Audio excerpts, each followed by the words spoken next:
ऐसे जो शुभ विचार हैं वो उत्पन्न हों और फिर हम विचारों से भी पार चले जाएं और हम परम शांति को प्राप्त कर लें।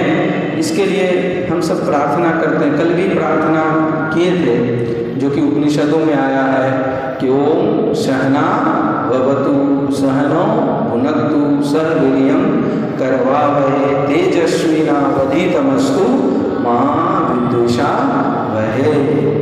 इसका बस यही है कि गुरु शिष्य दोनों भगवान से प्रार्थना कर रहे हैं, हे प्रभु हमारी आप हम दोनों की, गुरु शिष्य की दोनों की रक्षा करो, पालन करो और दोनों की राग द्वेष को मिटाओ, यानी दोनों को ही आप शांति मुक्ति प्रदान करो। देखो शिष्य प्रार्थना करता है ठीक है, पर गुरु भी क्यों करता है? गुरु भी भगवान से करता है कि हे प्रभु आप हमारी रक्षा करें। शिष्य तो करे और शिष्य के सामने गुरु भी करे, तो ये तो बात कुछ जमी नहीं। तो गुरु और शिष्य में ऐसा संबंध है, ना कोई बड़ा होता है ना छोटा होता है। गुरु शिष्य का संबंध ये बड़ा पवित्र संबंध होता है, ये मन के तल का होता है, हृदय के तल का होता है।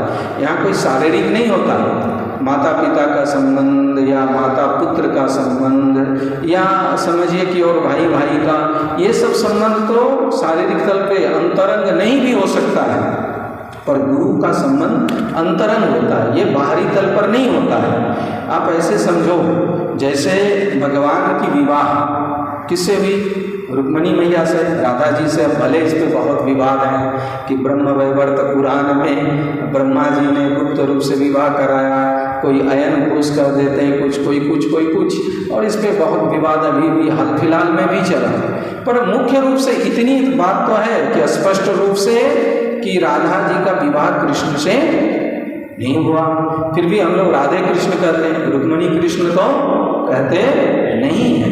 तो ये एक संबंध ये है कि प्रेम का जो वास्तविक संबंध होता है ये अंतरंग होता है, ये इंटीमेट होता है, ये हृदय के तल पर होता है, ये शारीरिक तल पर, भौतिक तल पर, यानी पृथ्वी के तल पर नहीं होता। ये पृथ्वी के तल से ऊपर का संबंध है और वो संबंध एक अलग, वो हमें परमात्मा से जोड़ता है, क्योंकि परमात्मा का भी संबंध ये अंतरंग है, ये फिजिकल नहीं है, ये भौतिक नहीं है, ये पृथ्वी का धरातल का नहीं है। उसी तरह से गुरु और शिष्य का संबंध है। आप यदि किसी को गुरु मानते हैं तो अनजाने भी वो गुरु है, और नहीं मानते हैं तो आप चाहे कितना भी मंत्र दीक्षा विधिवत ले लें फिर भी वो गुरु नहीं है। तो हम मानते हैं तो है और नहीं मानते हैं तो नहीं है। जैसे पिता पुत्र का संबंध ठीक है भाई, वो फिजिकल है, मानो ना मानो, वहाँ पर भी है। सिर्फ जन्म देने से कोई माँ नहीं हो जाती या कोई पिता नहीं हो जाता। ये देवी भागवत में बड़ा रोचक प्रसंग आया। राजा हरिश्चंद्र के जब पुत्र नहीं थे और उन्होंने वरुण देव से उधार मांगा कि कुछ ही दिन के लिए सही दे दो, क्योंकि पुत्र से गतिरनास्ति स्वर्ग नैव च, वो बेटे के बिना सदगति नहीं है, कौन भी मतलब श्राद्ध कर्म करेगा, फिर हमको स्वर्ग की प्राप्ति कैसी होगी, उधार की ही सही, कुछ दिन के लिए ही सही दे दो। वरुण देवता ने कहा ठीक है ले जाओ, फिर हमको वापस कर देना। उन्होंने रोहित को दे दिया और जब वापस मांगने आया 2 साल बाद तो कुछ बहाने लगा दिए कि अभी तो इसके कुछ सत्कर्म भी नहीं हुए हैं, यानी इसके संस्कार नहीं हुए। संस्कार से ही कोई बीज बनता है। कहते हैं ना जन्मांधस्य जायते शूद्र संस्कारात् द्विज उच्यते। जन्म से सभी शूद्र है महाराज, तो जन्मांधस्य शूद्र है, जन्म से सभी शूद्र है और संस्कार से ही कोई द्विज होता है, यानी उच्च स्तर की चेतना को वह प्राप्त करता है। जन्म से सभी में चेतना बराबर ही है, बाद में अब कौन कितनी ऊंचाई को प्राप्त करता है। तो इस तरह से जो है वहाँ पर बड़ी आई ये सब बातें कि भाई जो है बोल दे प्रेम से वृंदावन बिहारी लाल की रोहित को दिया, 2 साल में मांगने आया, भूल गए थे टॉपिक्स, तो बार बार लौटा देते थे। इसका कभी उपनयन संस्कार नहीं हुआ, अभी ये संस्कार नहीं हुआ, वो नहीं हुआ, तो वरुण देव बहुत नाराज हो गए। तो हम कथा को संक्षिप्त में ला रहे हैं सिर्फ सिद्धांत को समझने के लिए। बहुत जब बार बार लौटाने लगे, वरुण ने कहा यदि अब की बार नहीं दिया तो जान लो लेके जाएंगे या नहीं तो श्राप देंगे, या तो पैसा लेंगे नहीं तो कुछ करेंगे, जो दिए हैं वो सूद समेत लेंगे। अब ये बात रोहित ने नोटिस किया कि ये व्यक्ति बार बार आता है, हमारे पिताजी उसे अन्याय भी नहीं करते हैं और फिर ये झुंझला के चला जाता है, आखिर मामला क्या है। तो जब रोहित को सैनिकों से किसी औरों से पता चला कि मामला ये है कि ये तुम्ही को लेने आता है और तुम्हारे पिताजी बहाना करके तुमको जो है देने से इनकार करते हैं, अगली बार तुम्हारी मृत्यु निश्चित जानो, तुम अब यहाँ नहीं रहोगे, वरुण देव अपनी लोक लेकर के चले जाएंगे। रोहित भी डर जाता है, डर करके वो गुफा में जाकर के भाग के छिप जाता है। हरिश्चंद्र को भी पता नहीं कि मेरा बेटा कहाँ गया। इधर वरुण देव बिल्कुल समय पर आ जाते हैं, कहते हैं मेरा वापस करो, जो मैंने तुम्हें पुत्र दिया वो पुत्र वापस करो। अब है ही नहीं, कब भाग गया, कहाँ चला गया, तो दे तो कहाँ से दे। अब किसी का वस्तु ले अब खो जाए तो भाई लेने वाला तो परेशान हो ही जाएगा। वो कहने लगा है नहीं, कहाँ गया। वरुण देव ने कहा वो हम नहीं जानते हैं और तुम हमारे बेटे नहीं थे, तो इसके परिणाम में जाओ तुमको जलोदर की बीमारी हो जाए। जलोदर माने पेट में, लीवर में पानी जम जाना, यानी खून बनता ही नहीं, खून पानी जैसा काम करता है, माने खाना जो भी खाओ वो ब्लड में नहीं कन्वर्ट होता, इसी को जलोदर की बीमारी कहते हैं कि तेरे उदर में जल भर जाए, तुम इससे बड़ा कष्ट में रहो, पीड़ा में रहो। अब जब इस तरह से पीड़ा में रहने लगा, शारीरिक पीड़ा में, तब वो अब संत महात्माओं के चरणों में जाने लगा। संत महापुरुष के पास जा करके, तो वशिष्ठ जी उनके गुरु थे, तो उनसे जा करके कहा क्या करें। वशिष्ठ जी ने कहा देखो यदि तुमने लिया है तो उसके बदले में कुछ देना होगा, और जब तुम दोगे तभी जा करके इससे छुटकारा मिल सकती है। मान लो ठीक है तुमने कोई वस्तु ली, उसी के समतुल्य वैसा ही वस्तु उनको वापस कर दो। तो देखो जन्म से यदि कोई पुत्र नहीं है, यदि उसको किसी का पुत्र खरीद ले पैसे से, तो वो भी पुत्र ही कहलाता है। तो इस प्रकार अब कौन देगा पुत्र। तो इस तरह से कथा हम लोगों को पता है कि अजिगर्थ नामक ब्राह्मण के 3 पुत्र थे, और उस 3 पुत्र में मझले को, क्योंकि बड़ी गरीबी थी, और उस गरीबी में सोचा कि भाई क्या करें, बड़ा भी और छोटा ज़्यादा स्नेह था, छोटे पर माँ का होता, बड़े पर पिता का होता। तो बीच वाले कहा चलो किसी तरह से एक का त्याग करके कम से कम 2 की तो रक्षा होगी, उसको बेच दिया सोना सेठ को। और उसको जब बेच दिया, हरिश्चंद्र खरीद लिए, 100 स्वर्ण मुद्रा लगभग ऐसा ही। अब जब खरीद लिया तो अब वरुण देव को दे, यानी बलि दे तो कौन दे, अब युद्ध से बांध दिया गया। अब किसी का बलि देना भी एकदम बड़ी बात नहीं है। फिर वहाँ घोषणा की कि जो इसका बलि देगा उसको 100 स्वर्ण मुद्राएं और देंगे। कोई राजी नहीं हुआ, पिता ने सोचा बेच ही दिए, तो अब इसको उसमें भी यदि 100 आ रहा है तो क्या दिक्कत है। तो अजिगर्थ 100 मुद्रा में बलि देने के लिए तैयार हो गया। इधर उसका बेटा बिल्कुल घबरा गया, घबरा करके बस प्रार्थना करने लगा करुण दीन मोड़ करके कि मुझे बचाओ, मेरी रक्षा करो। अब कौन क्या करे भाई, किसी ने खरीदा है, किसी को दे रहा है, बीच में कौन जाए। पर वहाँ पर विश्वामित्र जी को दया आ गई, और विश्वामित्र जी बिल्कुल गए अजिगर्थ के पास और जा करके उससे कहा कि देखो तुम यदि बचना चाहते हो तो अभी तुमको एक वरुण मंत्र देते हैं और इसी के निमित्त तुमको बलि दिया जा रहा है। तो एक काम करो, तुम यदि वरुण देव प्रसन्न हो जाए तो तुम इस मंत्र को बिल्कुल आर्त भाव से पुकारो। और उसको मंत्र दिया, वरुणाय नमः, जो भी हो। तो अब मंत्र दिया तो जपने लगा। देखो मंत्र, वही मंत्र ज़्यादातर कार्य सिद्धि होती है, ऐसे सिर्फ ऊपर से राम राम या कृष्ण बोलो तो नहीं होती है।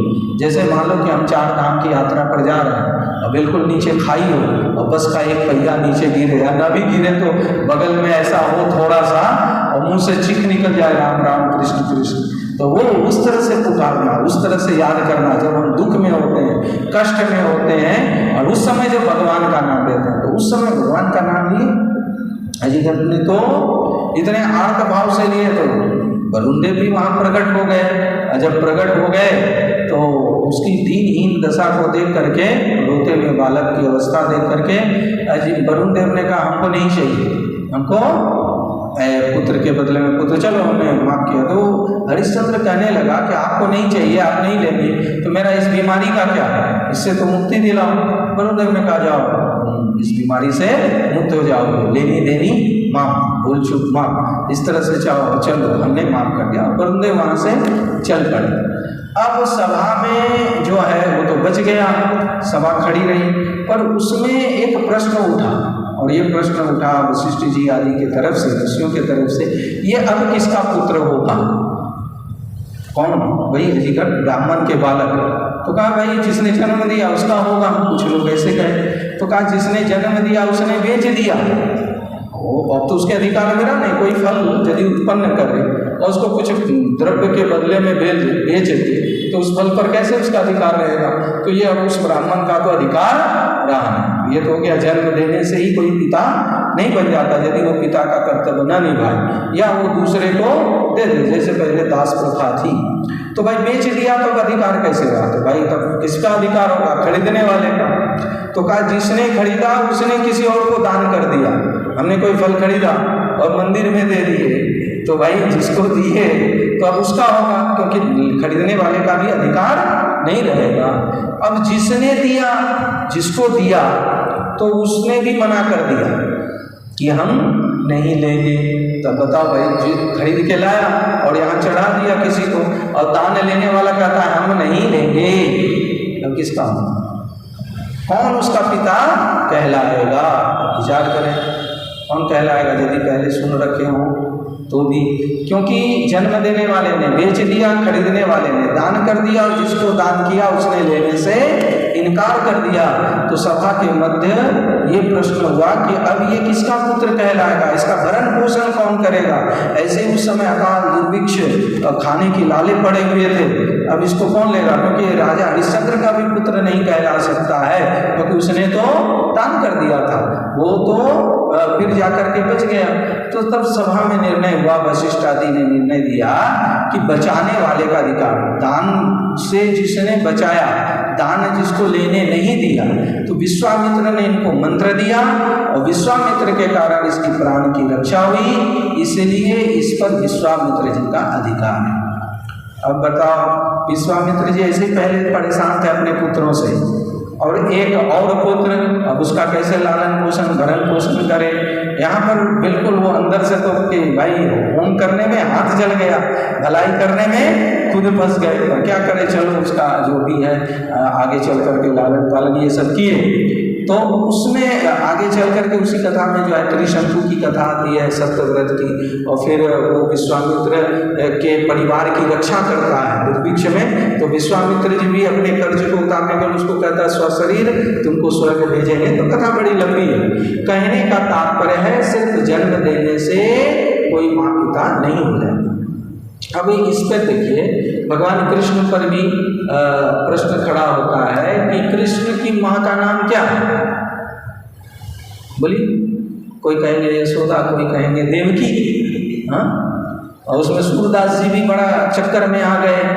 हे रे कन्हैया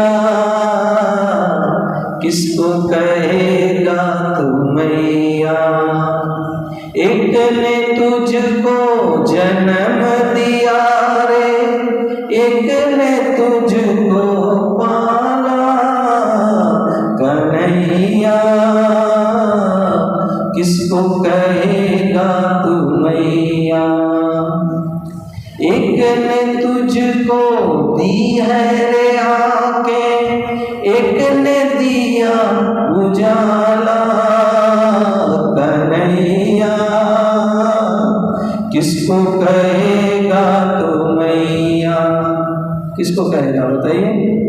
सूरदास जी उसी भजन के अंतिम कड़ी में कहते हैं, जन्म दिया हो चाहे पाला हो किसी ने, भेद ये ममता न जाने, हो दिया पाला हो किसी ने या जन्म दिया हो किसी ने, भेद ये ममता न जाने, दिया प्यार माता जिसने भी उसको, मन तो उसी को माने, एक ने तुझको जीवन दिया रे, एक ने तुझको समाना, कन्हैया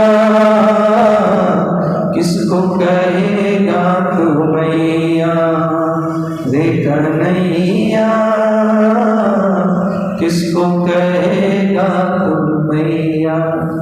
कन्हैया से सूरदास जी प्रश्न कर रहे हैं, बताओ तुम किसको माँ कहोगे? एक ने जन्म दिया, एक ने पाला, एक ने तन दिया, एक ने संभाला, एक ने प्राण दिया, तो माँ किसको कहोगे?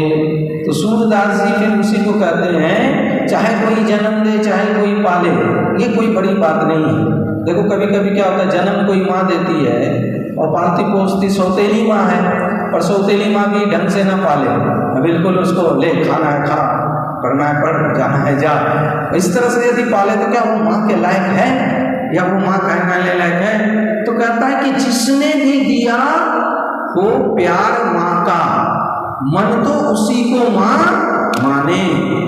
अब बताइए, हमारी तो यहाँ शरीर का कोई माँ है नहीं। अब मंजू बहन दिन रात ऊपर नीचे करती है, थोड़ा सा भी कुछ भूल जाती है तो पानी में भींग के जाती है, फिर लाती है, ये चम्मच हो या जो कुछ भी हो। शकुंतला बहन भी है, तो माँ से बढ़ कर के कार्य कर रही है कि नहीं कर रही है? और माँ भी तो भाई चाहे बेटा कहाँ जाए जहाँ रहे, अब कोई मतलब ही नहीं, क्योंकि वो भी कमा के खिलाने वाला है नहीं। माँ को भी ऐसा लगता है, पिताजी को भी अब लग गया कि ये तो बस अपनी जिंदगी जी रहा है, अपनी मौज में है, इससे हमको अब क्या मतलब है। तो जन्म कोई दे या कोई पाल दे, ये माँ नहीं कहलाती, बल्कि जो प्यार माँ वाला दे वही दिल उसी को माँ मानता है।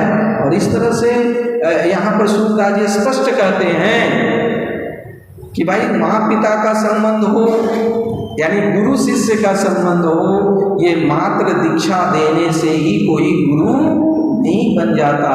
इच्छा भी तो होनी चाहिए। दीक्षा किसको करने दी? जिसने अपनी इच्छा, और जब अपनी इच्छा शिष्य देता है गुरु को, तभी दीक्षा फलीभूत होता है। और अपनी इच्छा दे नहीं और किसी को जबरदस्ती पकड़ करके ले तू मंत्र और तू आज से मेरा चेला, और आजकल यही चल रहा है महाराज भीड़ में। अब कोई कौन दीक्षा लेना चाहता है तो देखा देखी हो जाता है, हाथ उठा देते हैं कई लोग, और देखा देखी पाप और देखा देखी पुण्य, ये चल ही रहा है। और फिर भीड़ में वहाँ सब उठाओ। आजकल तो एक परंपरा चला है महाराज, शिव आज भी गुरु है, उसमें कुछ नहीं, बस ऐसे दोनों हाथ उठा करके बस कहता है, हे शिव आप हमारे गुरु हो, हम आपके शिष्य हैं। और इस तरह से हमने तो देखा, आ रहे थे एक जगह बिहार में, तो स्टेशन पर ही उसको दीक्षा दे रहा है। स्टेशन पर प्लेटफॉर्म पर बैठा है, दो चार बातें किया, कहा देखो शिव से बढ़ के कुछ नहीं होता है, वही वो कर दिया। कहा बस दोनों हाथ उठा करके उसको कहो अभी कि हे शिव आप हम पर दया करो, आज से आप हमारे गुरु हो।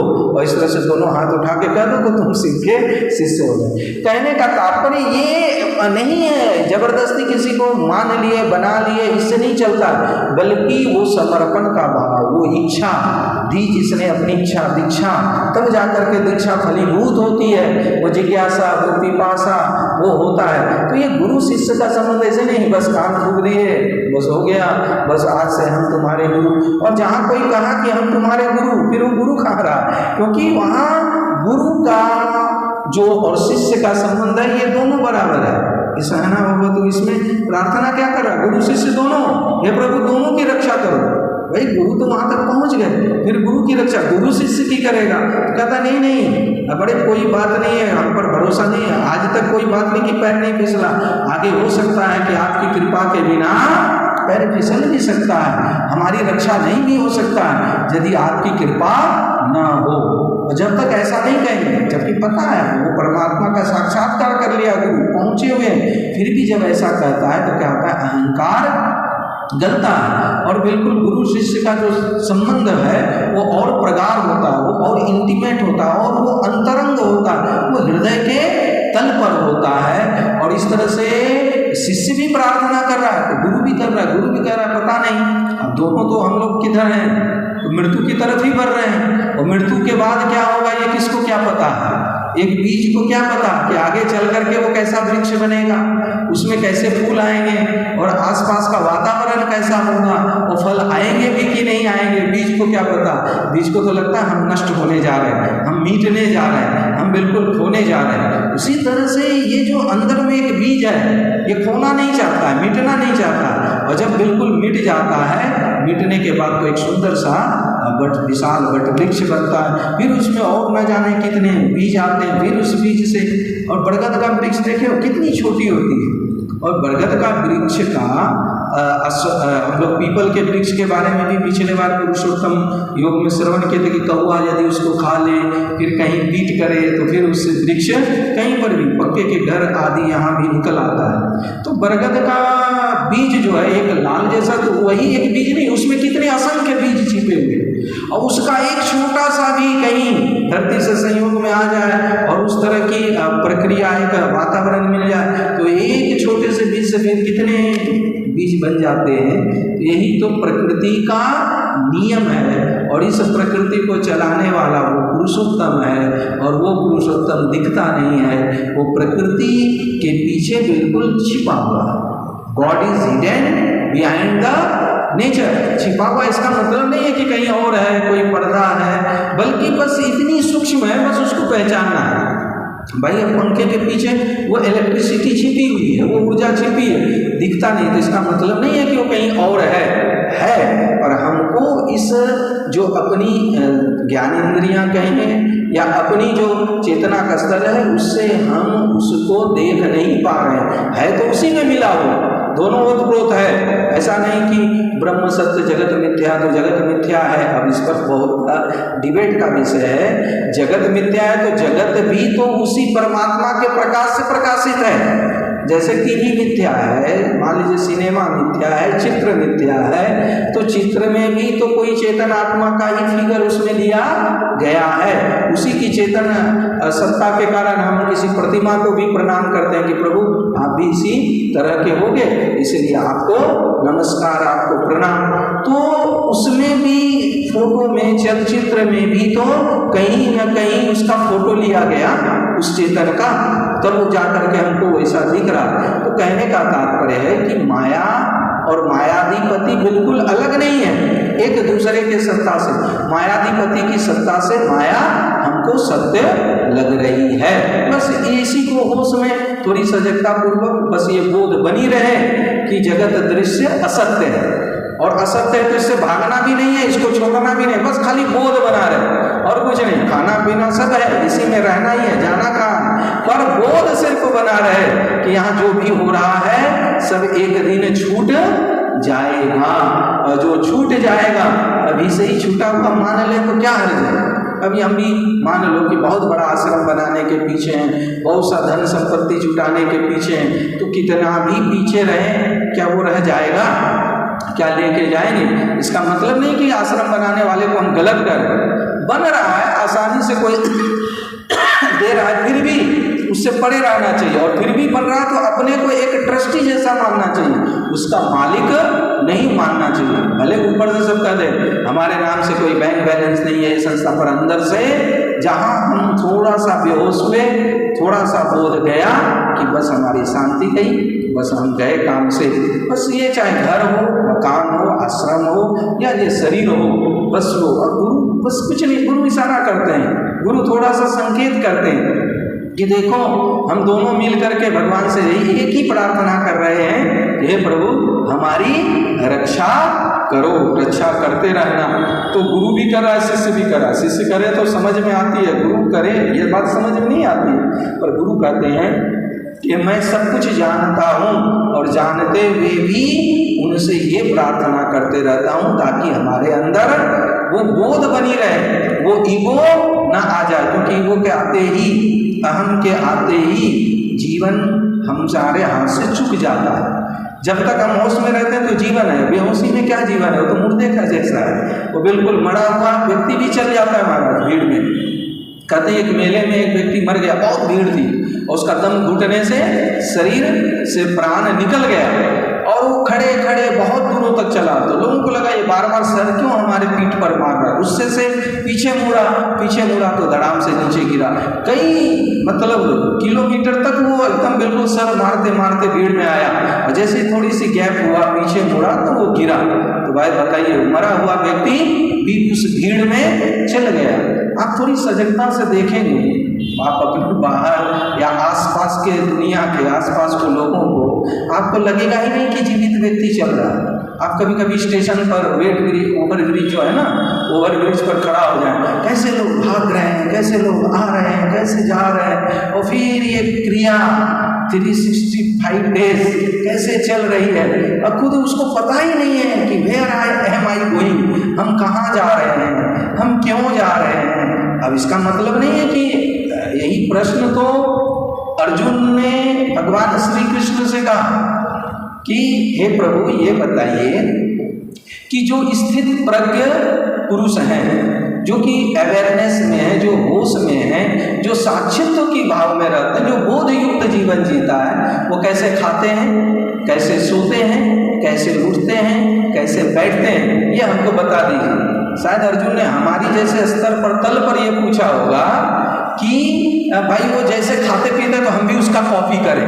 ज़्यादातर हम लोग अपनी अकल नकल में लगा देते हैं, और यहाँ गुरु शिष्य की परंपरा में ये नकल की अकल ये काम नहीं करती है, यहाँ तो अनुभूति ही काम करती है। ऐसा भी नहीं है कि गुरु अपने अनुभव को ट्रांसफर भी कर दे, साक्षित्व के भाव को ट्रांसफर कर दे, यहाँ वो जो दृष्टा का भाव है उसको ट्रांसफर कर दे, बोध को ट्रांसफर कर दे।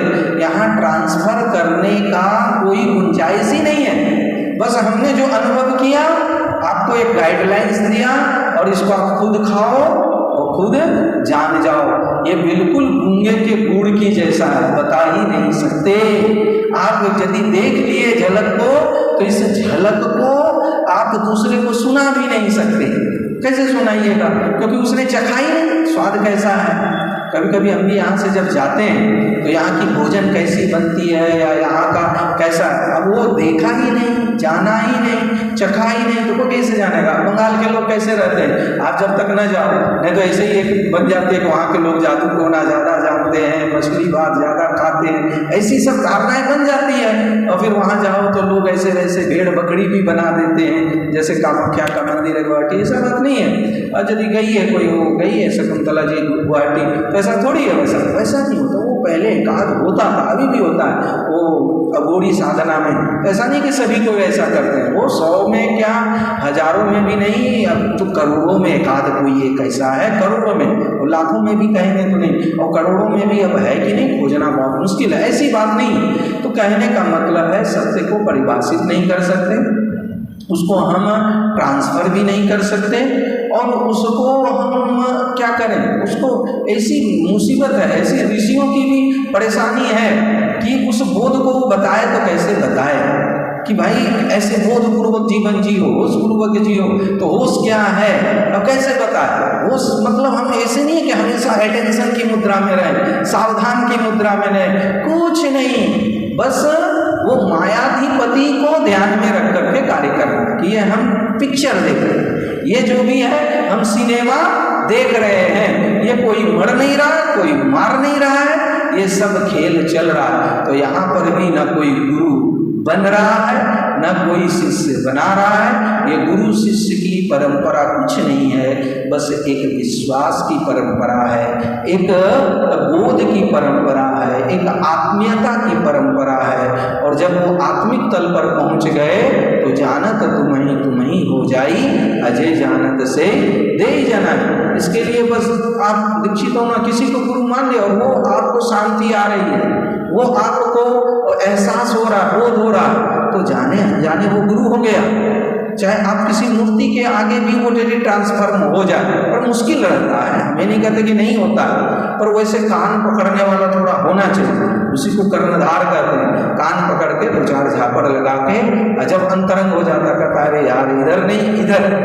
ये 2 सखा अज्ञात और विज्ञात, ये सब जो उपमाएं भागवत में और सब जगह दी गई है, क्या बस यही तो है जीवात्मा और परमात्मा का संदेश। और फिर भी हम लोग कथा सुन लेते हैं तोता रटंत की तरह, और फिर वहीं पड़े रह जाते हैं। जैसे तोता को सिखाया, शिकारी आएगा, दाना डालेगा, और लोभ से उसमें फंसना नहीं। शिकारी आता है, जाल बिछाता है, दाना डालता है, और लोभ से वो फंस ही जाता है, और हम फंस ही जाते हैं। चाहे जितना भी अच्छी बोल लें, सुन लें, फिर भी हम फंस जाते हैं। पर यहाँ फंसना नहीं है, अटकना नहीं है और भटकना नहीं है। बस यही होशपूर्वक कि भाई हाँ दाना तो बहुत पड़ा है, दाना कहाँ से आया, बस ये विचार बनी रहे, ये होश बनी रहे, ये बोध बनी रहे। इसलिए बोध युक्त जीवन ही वास्तविक जीवन है, नहीं तो वो मुर्दे के समान है। तो हम जीवंत हैं कि मरे हुए हैं, बस ये कसौटी पे थोड़ा बीच बीच में देखते रहना है। तो अब यदि कोई है, कल हमने बड़ी सुंदर कथा ली थी और उसमें तो हम बैताल बन गए थे, विक्रम बैताल की। तो बैताल 25 में यही सुने कि हर बार विक्रम जो है उसको बैताल को कंधे पर ला देता है और उनको गुरुजी ने, संत ने कहा कि बस तुम बिल्कुल चुपचाप मेरे पास उस मुर्दे को, उस बैताल को लेके आ जाना और बदले में कुछ उत्तर नहीं देना, कुछ बोलना मत। पर पहली कहानी से जो सुना है कल, उससे फिर उसको उत्तर देना ही पड़ा, क्योंकि तुम जानते हो तो निर्णय तो तुमको देना ही पड़ेगा। तुमने गौरपूर्वक सुना है, संसार की बातों में तुमने ध्यान दिया, तो संसार में फिर कौन अच्छा कौन बुरा, इस पर तो नजर जाएगा ही। और देखो, बोलने वाले का या सुनाने वाले का एक मजबूरी होता है, वो बिना उधार के ज्ञान का बोल भी नहीं सकता, इसीलिए उसको उदाहरण कहा गया। बिना उदाहरण का बोलना मुश्किल है। प्राय आप किसी का भी सुने, उदाहरण कहीं न कहीं से आएगा। वो उधार का ज्ञान की परंपरा चली आ रही है और हम भी उधार का ज्ञान सुनते हैं। ये उधार का ज्ञान सुनने और सुनाने से विशेष फर्क, कुछ तो फर्क पड़ता है महाराज, पर एकदम से नहीं पड़ता ऐसी बात नहीं, पर इससे विशेष फर्क नहीं पड़ने वाला। ये एक मैप जैसा है, एक गाइड जैसा है, बस इसको उसी तरह से यूज करना है, इसी को वास्तविक को नहीं मान लेना। अब ये कश्मीर का नक्शा है या कहीं जाने का मैप है, बस इससे हमको योजना बनानी है कि इससे इधर ऐसे जाना है, इतनी दूर है और ऐसी ऐसी सामग्री, ऐसी ऐसी साधन को लेकर के जाना है साध्य की प्राप्ति के लिए, और हमको ये साधना करनी है। और जब हम साधन को लेकर के साधना करते हुए साध्य की प्राप्ति तक पहुंचते हैं और जैसे ही हम पहुंच जाते हैं अपने डेस्टिनेशन पर, अपने गोल पर, तो वहाँ कोई साधन की जरूरत पड़ती है क्या? साधन की जरूरत नहीं है। फिर उसके लिए कोई साधना करनी पड़ती है क्या? न साधन की जरूरत है न साधना करनी पड़ती है, क्योंकि हमने साध्य को प्राप्त कर लिया। तो जैसे ही हमने साध्य को प्राप्त कर लिया, जैसे ही हम ऑब्जर्व हो गए, ऑब्जर्व करते करते, देखते देखते बिल्कुल होशपूर्वक, और जैसे ही हम समझ लिए तो हम उस स्थिति में ही पहुंच गए, साक्षित्व में ही पहुंच गए। वहां साक्षी टीका भी नहीं, साक्षी और साक्षित्व में भी अंतर है। वो साक्षी भी नहीं रहा, बिल्कुल उसी में है, वो त्वम है, वो जिसको कहते बोध, बोध में वह पहुंच गया, वो होश में टिक गया। वहां पर बिल्कुल ज्ञान भी नहीं बचता, और वो मतलब नॉनेबल वो भी नहीं बचता, मतलब ज्ञाता ज्ञान, ये सब हम लोग शब्दों में सब जान चुके हैं, इस पर हम ज़्यादा जाते भी नहीं हैं। तो कहने का मतलब है कि जब वो स्थिति आती है, वो आनंद की स्थिति जब घटती है, अब तो छोड़ दें, ये सब हम लोग बहुत उदाहरण से समझ चुके हैं। तो जब वो घटती है ना, उसको थोड़ा पकड़ के रखने का प्रयास करना। पकड़ना मतलब क्या? ऐसा ही मिले वो भी नहीं, बस उस झटके को थोड़ा महसूस करना, वहाँ थोड़ा और सजग हो जाना, क्योंकि उस चरम अवस्था पर पहुँच करके हम खो ही जाते हैं। वहाँ पर यदि होशपूर्वक रहे, वहाँ मन वहाँ रहेगा ही नहीं, वो टिकेगा ही नहीं, वो तो टिकता ही नहीं। जैसे उदाहरण का ज्ञान ले लेते हैं, और उदाहरण जैसे कोई वस्तु हमारी चाहत है और उसके बिना हमको अच्छा नहीं लगता, तो जैसे ही वो मिलता है, चाहे वो खाने पीने कुछ भी हो, जैसे ही मिलता है तो हम ऑटोमेटिकली वो थॉटलेस में पहुँच ही जाते हैं, बिल्कुल विचार, क्योंकि विचार हमारा एक जगह केंद्रित होता है, और जब उस पर केंद्रित होता है तो होते होते होते होते होते वो भी मतलब गायब हो जाता है। जैसे बहुत दिनों के बाद कोई मित्र विदेश से आए और हम उसको एयरपोर्ट पर ऐसी गले लगाएं और बिल्कुल सभी और कुछ खो करके बस उसके उसी में खो जाते हैं, और खोते खोते खोते फिर ये भी भूल जाते हैं कि हम कहाँ हैं, किससे गले मिल रहे हैं और हम कौन है। वो है भाई, वो भी नहीं रहता, मैं कौन हूँ वो भी नहीं टिकता। पहले तो रहता कि बस हम मित्र से गले मिल रहे हैं, एयरपोर्ट पर हैं, और थोड़ी देर बाद, और इतनी तेजी से ये सब घटनाएं होती है कि कब हम विचार से शून्य हो जाते हैं और वो चरम ऊंचाई पर पहुंचते हैं, वहाँ हमको पता नहीं रहता कि हमको बहुत अच्छा लग रहा है। अच्छा कब लगता है? जैसे आप गर्मी में तपती धूप में हो और छाया में रहे तब धूप का पता चलता है, या आप छाया में हो और जब गर्मी मिली तब लगा हाँ छाया में थे, अरे अब कितना गर्मी लग रही। तो वो जब बिल्कुल फिर से हम द्वैत में आते हैं, अरे इतनी देर से हम पता नहीं लोग क्या सोचेंगे, अरे कौन क्या बोलता होगा, अरे एयरपोर्ट पे थोड़ी रहना, अब तो जाना ही है। जैसे फिर ये विचारों में आए तो उस समय एक अनुभव होता, हाँ इसके पहले हमें जो अनुभव हुआ था वो एक अनोखी चीज थी, एक परम आनंद था, पर वो अब वैसी आनंद अभी नहीं है। अब वो फिर से पाना चाहे, इसकी क्या प्रक्रिया होगी? उसकी कोई प्रक्रिया नहीं है, पर प्रक्रिया इतनी है कि उस समय जैसे हम बिल्कुल इधर उधर चारों तरफ से रहित हो गए थे, अपने आप से भी रहित हो गए थे, बस उसी तरह की क्रिया में हमको रहना है। खाते हुए भी नहीं खाना, सोते हुए भी नहीं सोना, वो हैबिट नहीं करना, उसको एक्शन में नहीं लाना, बस वो डूइंग बन जाए, वो डूइंग से बीइंग बन जाए। पहले तो होश लाना है, लाते लाते लाते लाते फिर हमारी क्रिया वो बिल्कुल सोए में भी हम जगे हैं और जगे में भी हम सोए हैं। ये कैसे हो सकता है? बिल्कुल इजी है। आप किसी को चाहते हैं और चाहते हैं कि अच्छा वो आज आने वाला 12 बजे रात या 1 बजे रात, और आंख लग भी जाए तो आप तो सोए हैं, पर सोए में भी यदि कोई आहट आ जाए और कोई थोड़ा सा भी एक खटका हो जाए तो आप झट से जग जाते हैं कि वो आ गया, शायद वही है। क्यों? क्योंकि हम उस बोध को लेकर के ही आंख बंद की, और आंख बंद नहीं की, हो गया था, पर अंदर वो बोध हमारी बनी रही कि कोई आने वाला, या ट्रेन पकड़ना हो या ट्रेन से कोई आने वाला हमारा प्रिय व्यक्ति हो, और वो कॉन्शियस हमारी बनी रहती है, वो चेतना, वो बोध हमारा बना रहता है। तो आंख बंद में भी हम उसकी आने की आहट, उसकी तरंग को पहचान लेते हैं। जो वैसे पहुंचे हुए सद्गुरु है ना, आंख बंद भी है, और यदि आप चुपके से भी वो उसके सामने खड़ा हो जाए तो वो उसकी तरंगों से जान जाता है कि ये हमारे सामने खड़े हैं, और आंख बंद करके ही कहेगा कि आओ मित्र, आओ प्रिय, हम तुम्हारी ही प्रतीक्षा में थे। तो बताइए, अब सोया है वो व्यक्ति, सोए हुए भी आंख बंद करके। इस पर एक दृष्टांत भी हमने तलवारबाजी के माध्यम से दिया था कि एक व्यक्ति तलवार की कला सीखने गया और गुरुजी ने कहा कि भाई अभी तुम्हें नहीं मिल सकती, 1 वर्ष में नहीं हो सकता, पता नहीं कब कितने वर्ष लग जाए, और 1 वर्ष के बाद तब जाकर के उसको पीछे से वार करना शुरू किया। कहा बस बचो, हम कभी भी वार कर सकते हैं। अब वो तो हमेशा चौकन्ना रहने लगा। वो एक गुरुजी से परेशान हो गया, बोला गुरुजी को आज जो है ना हम ही तलवार मारते हैं सामने से। तो सोए होंगे अभी, वो 3 सुबह एकदम 3 साढ़े 3 बजे गया और गुरुजी सोए थे, और उसने एक डंडा लिया, जैसे ही मारने के लिए तैयार हुआ, गुरुजी ने कहा रुको, ठहरो। शिष्य ने सोचा आंखें बंद है, सोए हुए हैं, और सोए हुए कैसे कह दिए रुको, ठहरो। तब जाकर के गुरुजी के चरणों में गिर पड़ा। कहा आप कैसे मतलब जान गए? कहा कि बस यही हमारी साधना, यही हमारा बोध है, और जो इस बोध को बिल्कुल आत्मसात कर लिया तो समझो उसको तलवार चलाना सीखना आ गया। उसके बाद उसको चलना नहीं सिखाया, बस बोला ये बोध बनी रहे कि कब कौन किधर से कौन वार कर दे, इसका कोई ठिकाना नहीं है, इसका कोई समय नहीं है, ये कभी भी कोई कर सकता। बस तुमको इसी तरह से होश में रहना है, चौकन्ने बन करके रहना है, बेहोशी में नहीं रहना है। तो कहा कि अब कुछ तो तलवार की सिखा दीजिए। बोले सिखाने की अब कोई जरूरत ही नहीं, बस ये मूल जो बात है, ये जो रूट है, ये जो जड़ है, बस इसी को पकड़ लो कि हमेशा होश में रहना है। सोए में भी कोई वार कर सकता है, और जब हम सोए में भी कोई वार कर सकता है और उस हिसाब से हम सोएंगे, तो सोए में भी क्या सोएंगे, सो पाएंगे?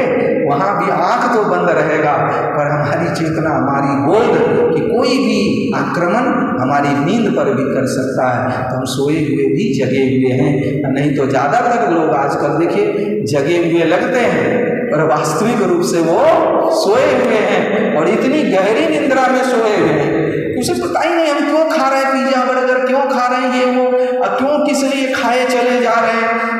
अब वो तो बोलने के लिए हम लोग बोल देते हैं कि हम लोग खाने के लिए नहीं जी रहे हैं, जीने के लिए खा रहे हैं, पर वास्तविक लग रहा है कि सब खाने के लिए ही जी रहे हैं। जीने के लिए कहाँ कोई खा रहा है, और उसी का परिणाम चाहे कितना भी दुष्परिणाम आ जाए। कहने का मतलब आपको जगे हुए व्यक्ति जितने भी नजर आ रहे हैं, वास्तविक रूप से कोई जगा हुआ है ही नहीं, और इस जगे हुए में भी सोए, चाहे किसी भी प्रक्रिया, खाने पीने, रहन सहन, यहाँ तक कि विवाह आदि, गुरु शिष्य सब इसमें आ जाता है महाराज। ये विवाह कभी भी जो प्रक्रिया है ये भी बड़ा गहरा है, यदि होश आ जाए तो फिर ये भी सिस्टम समझ में नहीं आती है। विवाह करें या न करें, क्यों करें, ये भी व्यक्ति के व्यक्तित्व पर निर्भर करता है। ये हम नहीं कह रहे कि नहीं करना और हाँ करना, वो कर भी लिया है तो तो उसको कोई फर्क नहीं पड़ता है, और नहीं भी किया है तो भी कोई फर्क नहीं पड़ता है। नहीं तो कई लोग नहीं करके भी गिरस्तों से बड़ा रफ जीवन, बेहोशी वाला जीवन जीते हैं, और उनके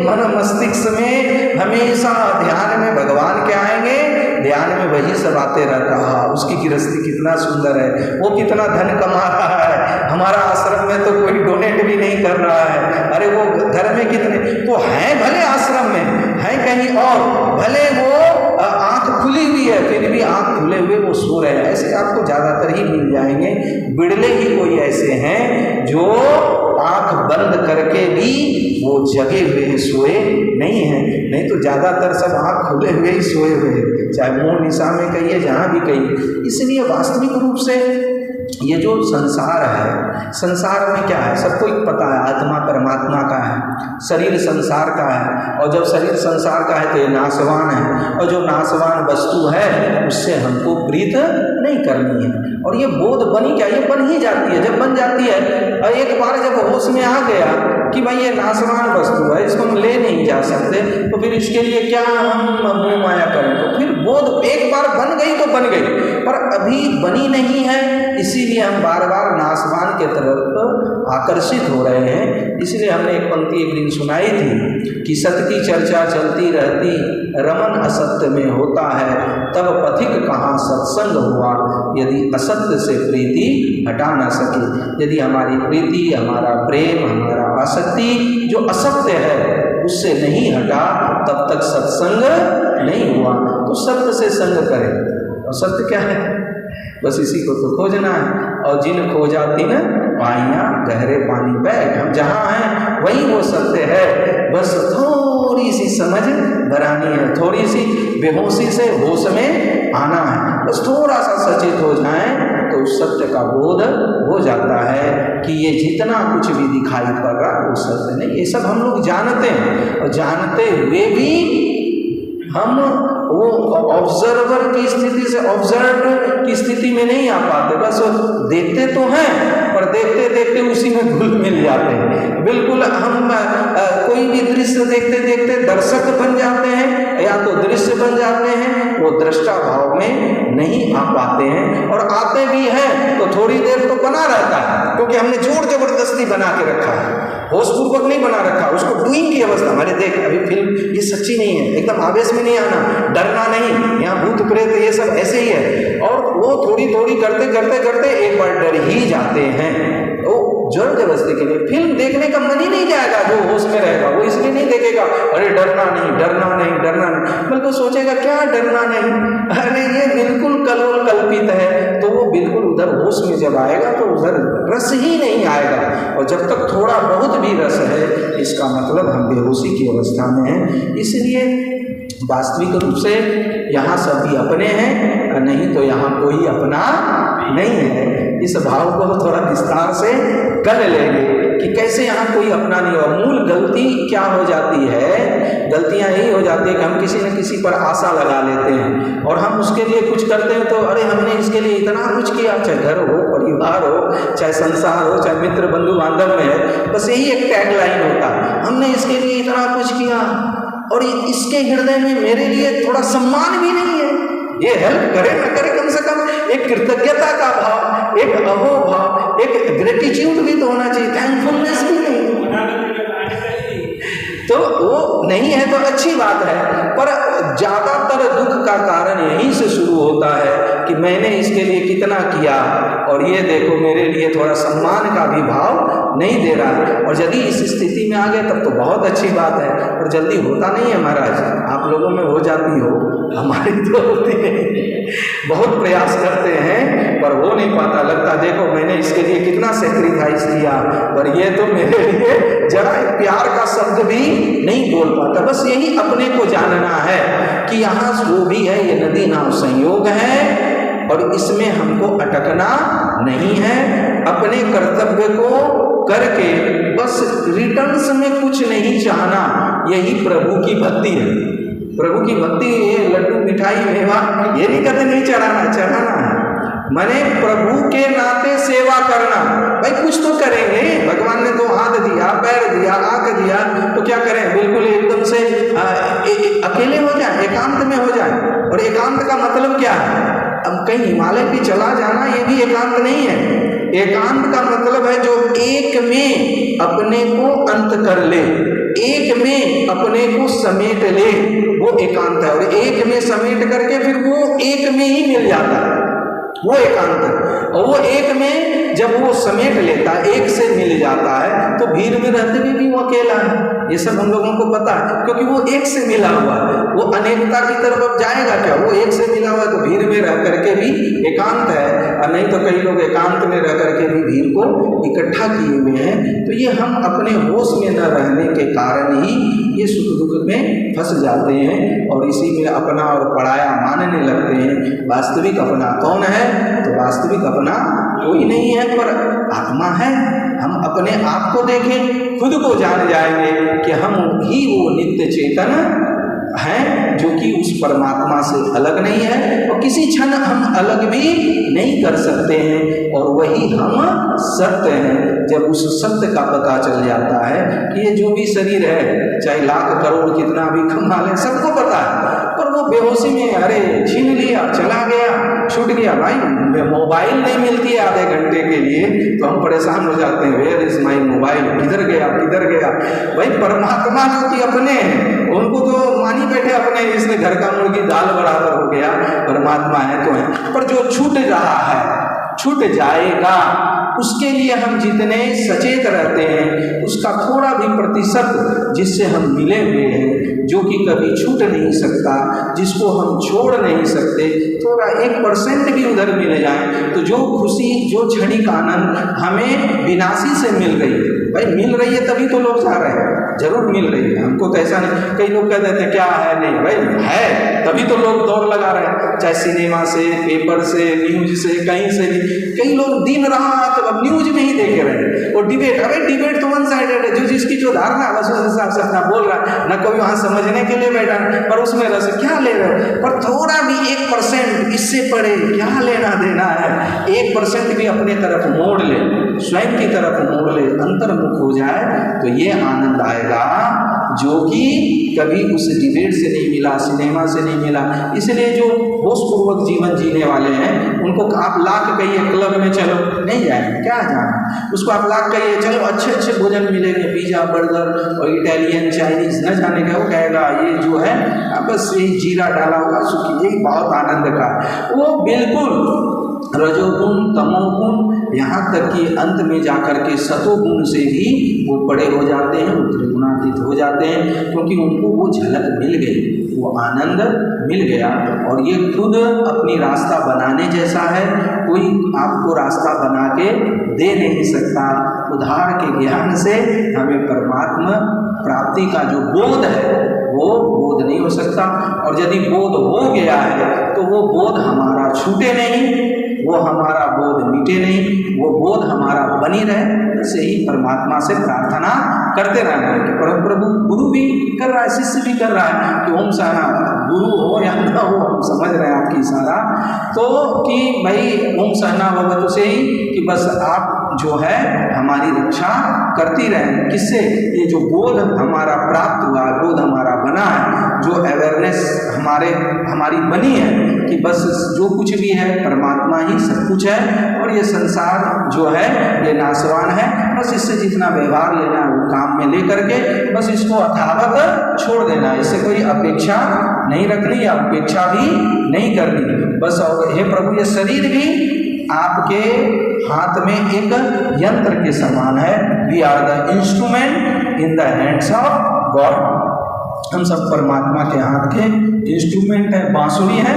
ये प्रभु आप जैसे बजाओ वैसे बजना है, और नहीं भी बजाओ तो कोई बात नहीं, बस इस तरह से जीवन जीना। यही तो नाद ब्रह्म है। और यही जब नाद ब्रह्म की स्थिति में आ जाते हैं, भगवान के इंस्ट्रूमेंट समझने लगते हैं, बांसुरी समझने लगते हैं, तो जो अनहद का आनंद है वो आने लगता है। बस हम सब भगवान से यही प्रार्थना करते हैं कि वो अनहद की जो आनंद है हम सबको मिले। आइए इसी के साथ दो पंक्ति गुनगुनाते हुए, ओ आने वालों इतना समझ लो इस जग से तुमको जाना ही होगा। ओ आने वालों इतना समझ लो इस जग से तुमको जाना ही होगा। यदि रह गई है कुछ वासनाएं, यदि रह गई है कुछ वासना